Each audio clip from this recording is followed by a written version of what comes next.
This is your WCFW Daily News Roundup for 105.7 CFW in Chippewa Falls and 93.5 The Tap in Eau Claire.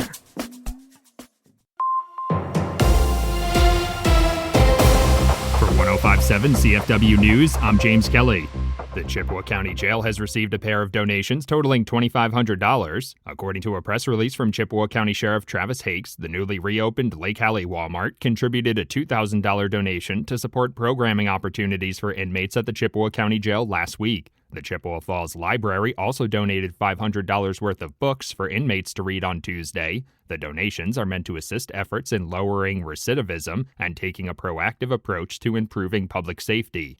The Eau Claire Police Department is seeking information on a burglary at the Jeffers Park concession stand this week. According to a press release, the theft occurred on Monday night following a busy weekend with a baseball tournament in town. Eau Claire Nationals Little League baseball officials say the money taken in during that tournament was stolen from their cash register, as well as the money from donation jars seeking to raise the funding needed to install lights at Jeffers Park. Anyone with information on the incident should contact the Eau Claire Police Department.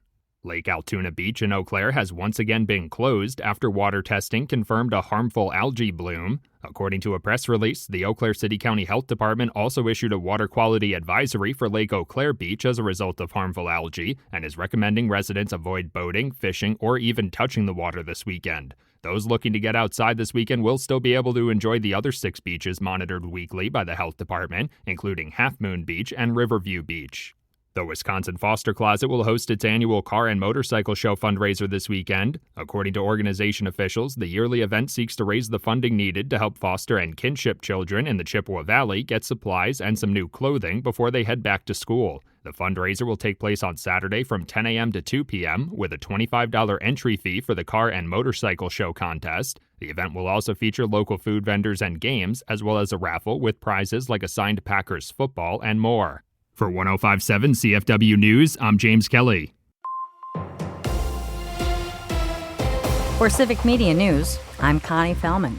It's not too late to get in on all the action of Packers Family Night tomorrow night. The Packers say a very limited number of tickets are still available for the fun-filled family evening at Lambeau. Titletown Family Fest kicks off Friday's festivities at 3 p.m. with activities for fans of all ages. Lambeau Field gates open at 5:30 with the team taking the field for warm-ups at 7 and practice beginning at 7:30. Family Night features a game-like atmosphere with game day music, jersey giveaways, and wraps up with a fireworks display over Lambeau Field. While there are a few event tickets available, parking passes are sold out for Lambeau Field and Titletown. Just like on game day, parking is available in surrounding neighborhoods, and many area businesses and residents offer pay-to-park options.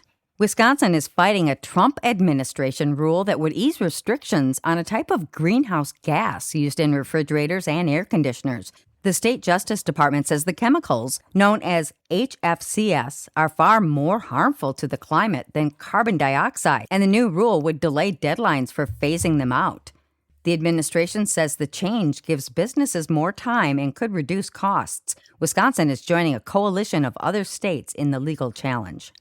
One candidate for Wisconsin governor says she's disappointed with the outcome of an encampment in Madison.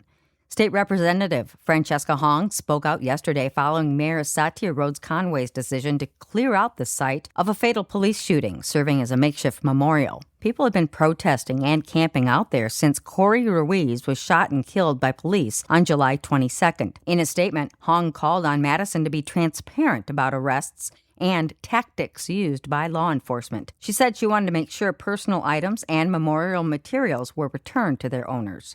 A legal group is suing Governor Evers and state officials over a law that authorized online sports betting through tribal administration. The lawsuit argues that Wisconsin Act 247 violates the Wisconsin Constitution, which was updated in 1993 to prohibit most forms of gambling, with limited exceptions, such as the state lottery and charity raffles. The group is suing on behalf of the Brown County Taxpayers Association and Milwaukee-based Citizens Defending Liberty. The lawsuit also challenges Governor Evers' plan to negotiate tribal agreements in order to implement Wisconsin Act 247. Such agreements, if negotiated, would ensure online sports gambling is done using computer servers on tribal lands. Tribes like the United Nations support legalizing online sports betting. They argue Act 247 ensures sports betting stays within the state rather than spreading into illegal or unregulated markets. The governor's spokesperson said in a statement to WITI-TV, the governor will fight the lawsuit.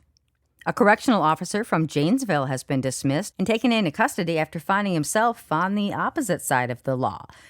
The Rock County Sheriff's Office terminated Jacob Struley following reports he had a sexual relationship with an inmate. The 28-year-old was arrested yesterday after officials conducted interviews with the parties involved in the allegations. He's slated to appear in court tomorrow.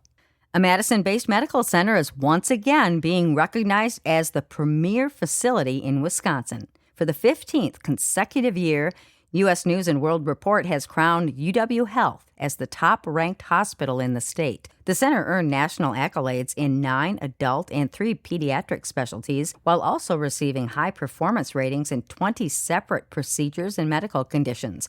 Coming in at number 2 on the annual list for the Badger State is Milwaukee's Aurora St. Luke's Medical Center. And that's your state news update. I'm Connie Fellman for Civic Media News.